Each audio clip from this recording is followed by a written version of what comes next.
When it comes to your gaming performance, the graphics card or GPU is the most important component inside of your PC. If you want to achieve a higher number of FPS or frames per second, this is the first component you should be thinking about, alongside another component that I will be talking about in a second. That being said, if you want to play at 4K resolution, you need a capable GPU that will run games smoothly. If you get this component wrong and the graphics card that you choose cannot handle 4K resolution, your games will feel laggy and you will be getting a bunch of stutters. So I will make sure that doesn't happen to you, and I will show you the best graphics cards for 4K resolution in 2024 for every budget. And the good thing is that 4K resolution isn't as expensive as it used to be. On top of that, I will show you the graphics cards to avoid, and I will show you the expected level of performance for the best GPUs in case you want to buy one of them.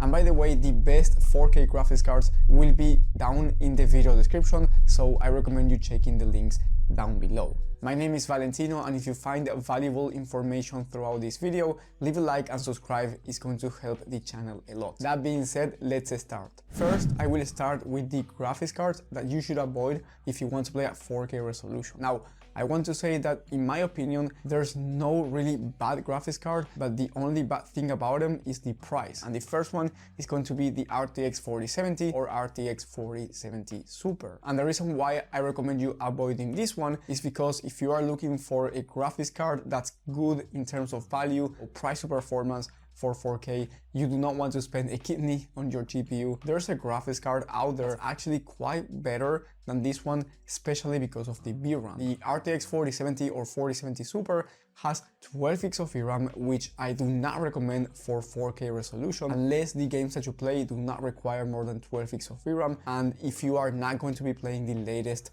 high demanding titles in the future. If your favorite games are very high demanding and they require more than 12 gigs of VRAM, avoid this graphics card because you are going to be running out of VRAM. And as I said before, you have another GPU that's going to be the same price or even lower, and it's going to have more VRAM than the 4070 or 4070 Super. The next one that you should avoid is the RTX 4070 Ti. Before I say why, I have a 4070 Ti myself inside of my main gaming PC and I love it. I have a 1440p monitor. It runs everything that I want, a very strong level of performance, and it's also very strong for 4K resolution, especially if you play with DLSS on. But I have to say that it's way too expensive for 12 gigs of VRAM graphics card. The same story happens again, because for the same price, you can get a faster GPU that has 20 gigs of VRAM, or for a little bit more, you can get the super variant of the 4070 Ti, which is way better when it comes to price to performance. So even if you want an Nvidia GPU, I recommend you spending a bit more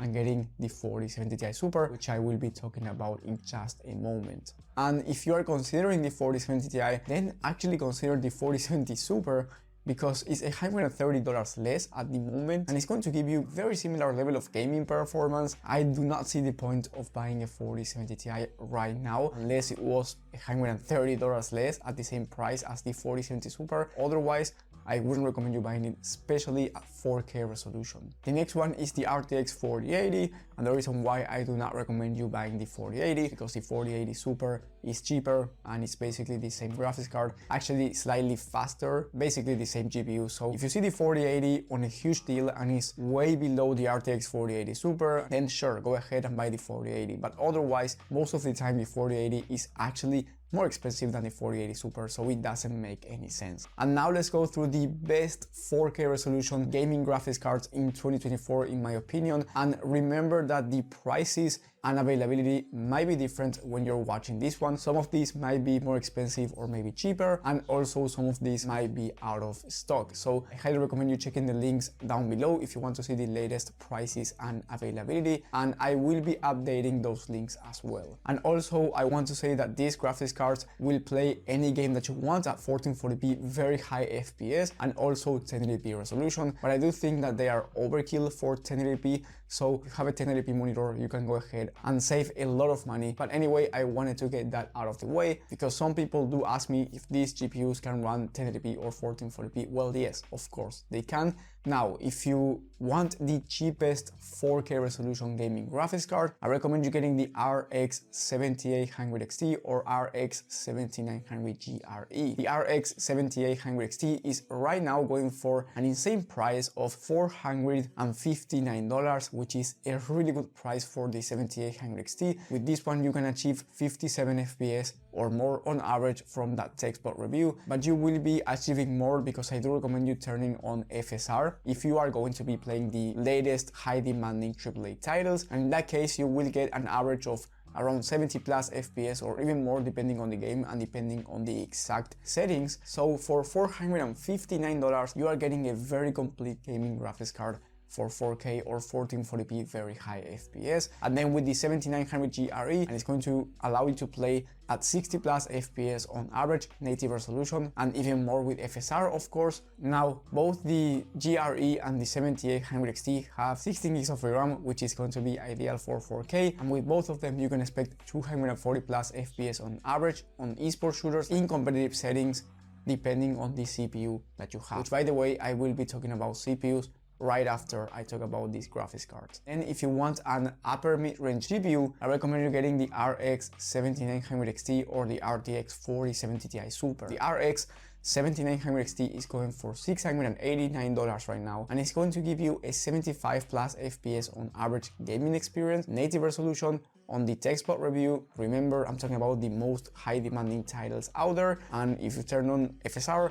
you can expect around 90 plus FPS, and then with this graphics card you can expect 300 plus FPS on average in esports games. And then the 4070 Ti Super is a bit more expensive at $779 at the moment, and it's going to give you basically the same rasterized gaming performance, maybe slightly slower compared to the 7900 XT, with an average of 70 FPS at 4K, but I have to say that this is the better GPU in my opinion out of the two. This is the more complete graphics card. And then if you want the best performance for 4K resolution and you just want the best of the best, I recommend you either getting the 4080 Super or the RTX 4090. 4080 Super right now is going for $949, and it's going to give you around 85 plus FPS on average on the most high demanding games in native resolution. And remember, these are the most high demanding games. And then you can expect 360 plus FPS when it comes to esports shooters. So in my opinion, this is the best graphics card for 4K resolution if you want a high-end computer that's going to cost you around $2,000. If you want the best of the best and you are willing to spend a lot of money, then get the RTX 4090. That one is the best graphics card for 4K resolution. You get all of the Nvidia features, and you can expect about 112 plus FPS when it comes to 4K Ultra native resolution with no DLSS or anything like that. So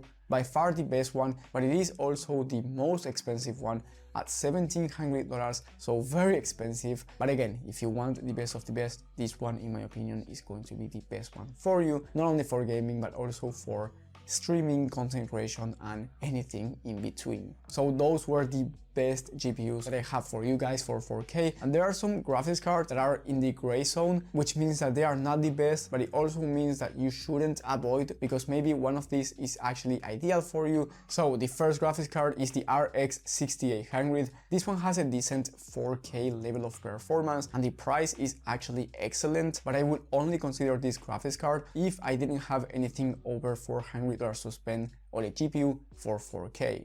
And then the other GPU that's in the gray zone is the RX 7900 XTX. Now, this one is super powerful for 4K, but for only $40 more. I say only because at this price point, $40 doesn't mean a lot. You can get the 4080 Super, which is the better graphics card overall, but the 7900 XTX is slightly faster when it comes to rasterized performance, just like the 7900 XT against the 4070 Ti Super. If you don't care about ray tracing, content creation, or DLSS, then the 7900 XTX becomes a good option. It's slightly cheaper than the 4080 Super and slightly faster in rasterized performance. And now let's talk about the CPU. But you have to keep in mind that if your CPU is not strong enough to keep up with your graphics card, then you are going to be having a bottleneck. For that reason, if you are looking to build a PC from scratch for 4K resolution or 1440p or 1080p, I highly recommend you watching my video on the best PC builds of the month. You will have that one in the top right of the screen, all budgets included and all resolutions, 1080p, 1440p and 4K. Thank you guys for watching, thank you for the support, and I will see you on the next one.